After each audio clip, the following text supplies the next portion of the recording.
ពិធីបុណ្យចូលឆ្នាំថ្មីប្រពៃណីជាតិខ្មែរគឺជាពិធីបុណ្យមួយដ៏ធំហើយនឹងអធិកអធមបំផុតសម្រាប់ប្រជាពលរដ្ឋខ្មែរទូទាំងប្រទេស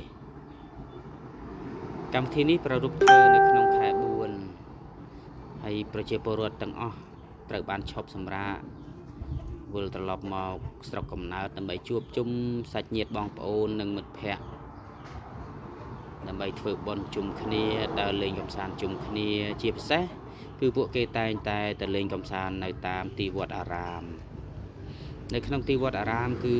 មានឃើញល្បែងប្រជាប្រិយជាច្រើនប្រភេទដូចជាបោះអង្គុញចោលឈូងទាញព្រាត់វាយក្អមហើយល្បែងដែលគួរឲ្យចាប់អារម្មណ៍មួយទៀតនោះគឺការឡើងសសរខ្លាញ់បាទឡើងសសរខ្លាញ់នេះគឺជាការប្រកួតប្រជែងដើម្បីទទួលបានជ័យលាភីបាទអ្នកណាឈ្នះនឹងទទួលបានប្រាក់រង្វាន់ដែលគេរៀបចំឲ្យមានតិចមានច្រើនទៅតាមលទ្ធភាពដែលគណៈកម្មការគេរៀបចំឲ្យនឹងឯងបាទឃើញថាសប្បាយមែនទែនគួរឲ្យចាប់អារម្មណ៍ទៀតផង